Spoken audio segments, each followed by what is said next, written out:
तो उधर से आ रहे थे तो पहले उधर के भागना घेरा, उधर के भागने से बाहर बोला बोली हो रहा था, उधर से आया उधर ही जाता, उधर से गोली चलाने लगा। नमस्कार, आप देख रहे हैं लाइव सिटीज। मैं हूं आपके साथ मधु। बिहार में एक बार फिर से गोलीकांड हुई है और दो युवकों के बीच में आपसी रंजिश के वजह से गोली मारकर हत्या कर दी गई है। दो युवकों के बीच में जो आपसी विवाद था, आपसी रंजिश था, उसने एक खूनी वारदात का रूप ले लिया। अगर हम आपको पूरा मामला बता दें तो ये पूरा मामला है शेखपुरा के नगर थाना क्षेत्र के कारे गांव में, जहां मामूली विवाद को लेकर दो पक्षों के बीच में गोलीबारी की घटना घटित हुई।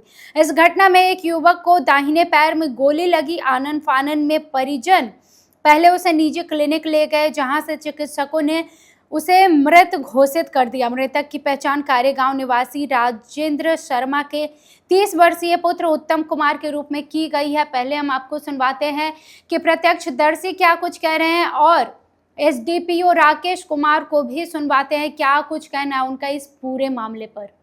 हाँ, तो उधर जाना उनके भागना पहले बोला पुलिस। हाँ, और उसके बाद पीछे से आया उधर जाता। हाँ, तो गोली चलाने लगा। मैंने किस बात के विवाद का हल हुआ? ऐसी पूछो नहीं हुआ था, उसका भागना से इसी बात विचार में बोला बोली हुआ था। हाँ, पहले बोला बोले। हाँ, तो हम लोग मटोखर से आ रहे थे।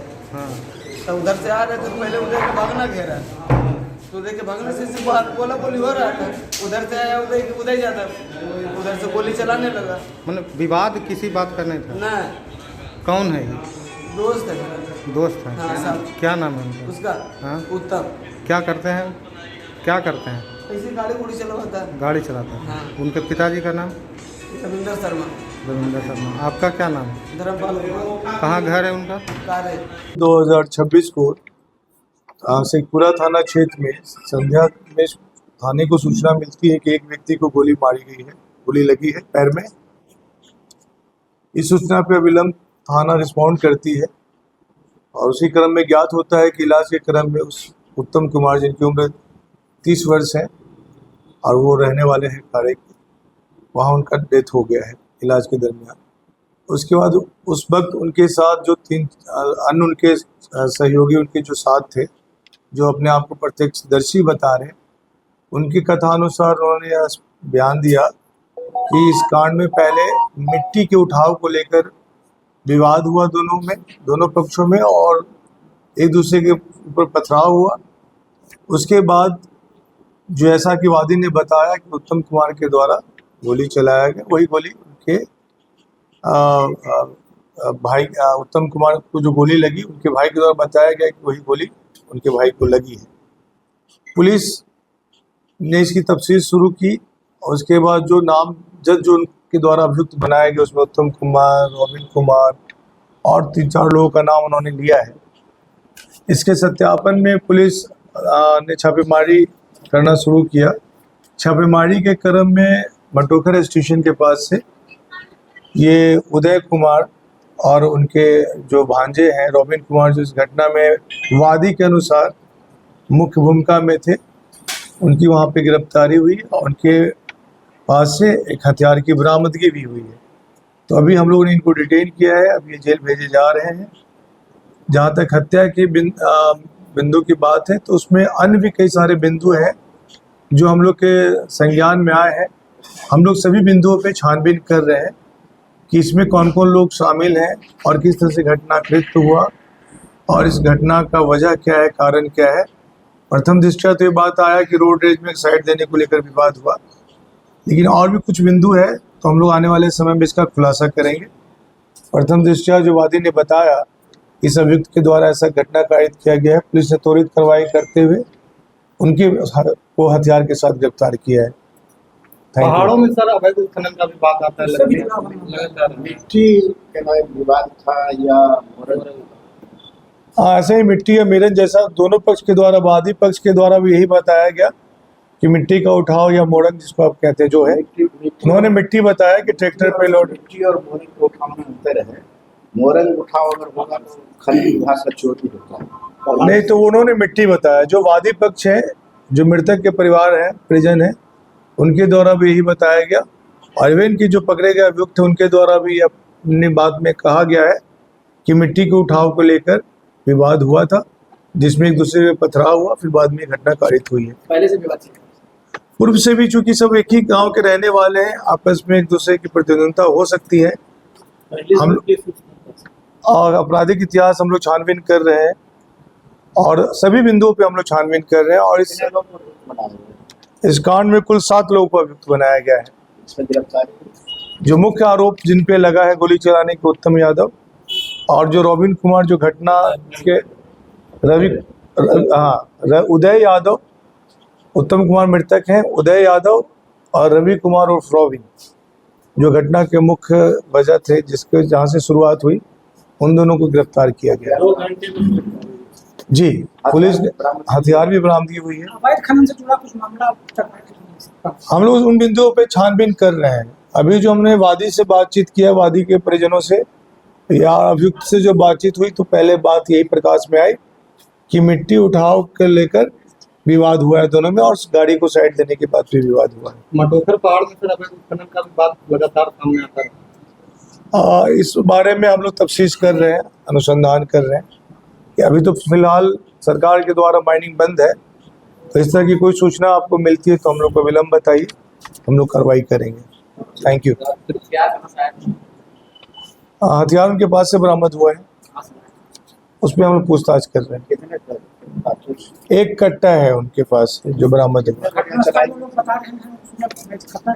हाँ, ये इस पूरे प्रकरण में एक सबसे महत्वपूर्ण बात जो है, जो अनुसंधान का विषय ये है कि इस घटनाक्रम में 2 घटना, प्रथम जो वादी के द्वारा बताया गया घटना स्थल, जब हम लोग वहाँ विजिट किए, एफएसएल की टीम भी आई, तो वहाँ पे खून के निशान आसपास नहीं पाए गए। बाद में अनुसंधान के क्रम में यह ज्ञात होता है कि प्रथम घटना स्थल से तकरीबन 2-3 किलोमीटर दूर दूसरे रास्ते से जाने के बाद 1 किलोमीटर लगभग दूर दूसरी जगह पे खून के निशान पाए गए हैं। वहाँ से एक कार्टिज भी बरामद हुआ है, एफएसएल की टीम भी विजिट की है। तो अब हम लोग इसको स्थापित करें, क्या ऐसा तो नहीं कि घटनास्थल वो था, तो इसकी तफ्सीस और इसकी पुष्टि तब होगी जब एफएसएल टीम का रिपोर्ट आ जाएगा, जो ब्लड सैंपल वहाँ से मिला है और जो गोली मिला है, उससे इस बात की पुष्टि हम लोग कर पाएंगे कि घटना स्थल एक्चुअल में क्या था। तो अभी एफएसएल का रिपोर्ट का भी हम लोग वेट कर रहे हैं। एक गोली आया प्रकाश में और जो मृतक है उनके पाँव में लगा है गोली। हाँ, एक महत्वपूर्ण साक्ष्य है जो आप लोग से साझा करूंगा। जो गोली उनको लगी है, जो साइंटिफिक एविडेंस ये कहता है कि बिल्कुल पास से लगी है, क्योंकि वो जींस पहने हुए थे, जींस उनका जल गया था कॉन्टैक्ट से। और दूसरी बात कि उनके शरीर पे मतलब घुटने वाले हिस्से में चारिंग और बारूद के निशान थे। ये तब होता है जब बिल्कुल कॉन्टैक्ट से वो फायरिंग होती है। अब इस किस परिस्थिति में उस तरह की फायरिंग हुई है, ये भी हम लोग जांच का विषय है। हम उन सभी बिंदुओं पे छानबीन कर रहे हैं और उस हिसाब से इसका जल्द खुलासा करेंगे। मृतक का कोई आपराधिक इतिहास हम अभी इन सब चीज़ों को खंगाल रहे हैं क्या है, हम इन सभी बिंदुओं पे काम कर रहे हैं। बहुत जल्द इसका हम लोग और खुलासा करेंगे। मतलब कि एफएसएल का रिपोर्ट जी, गोली सटा के मारी। अब इस पे हम लोग टिप्पणी नहीं कर सकते, ये तो एफएसएल रिपोर्ट के बाद आएगी। ये तथ्य सामने आया है कि गोली बिल्कुल कॉन्टैक्ट से लगी है। किस परिस्थिति में ऐसा हुआ है, ये जांच का विषय है। Thank you. तो आपने प्रत्यक्षदर्शी को सुना है और एसडीपीओ राकेश कुमार को भी सुना है। देखिए, प्रत्यक्षदर्शी ने भी बताया है कि किस तरह से ये जो विवाद थी वो पहले नॉर्मल थी और उसके बाद जब दोनों के बीच में झड़प बढ़ती है, विवाद बढ़ता है, तो गोली चलती है और गोली दाहिने पैर में लगती है और मृतक घायल हो जाता है, जिसके बाद उसे अस्पताल ले जाया जाता है। वहां पर उसे मृत घोषित कर दिया गया। वहीं एसडीपीओ राकेश कुमार ने बताया कि अभी पूरे मामले की जांच की जा रही है और जो प्रत्यक्षदर्शी ने बताया है उसके आधार पर जांच की गई है। लेकिन एक संदेह ये है कि जहां पर घटना हुई है वहां से जो शव था उसको कहीं और पर ले जाया गया है, क्योंकि वहाँ की जो मिट्टी थी वहाँ पर उन्हें खून नहीं दिखाई दिया था। तो इस बात को लेकर अभी भी पुलिस मामले की जांच कर रही है। और आपको बता दें कि इन घटनाओं के बाद मटखर गांव के समीप घटित हुई थी। जो प्रत्यक्षदर्शी मृतक के दोस्त ने बताया कि पूर्व से उत्तम से मटखर गांव के निवासी उदय यादव के भागना से विवाद चल रहा था। इसी विवाद के बाद आज गांव की ओर से दोस्त के साथ बाइक से जा रहा था, तभी उदय यादव आया और बिना सोचे समझे गोली चलाने लगा, जिसमें एक गोली उसके पैर में जा लगी और इलाज के दौरान उसकी मौत हो गई।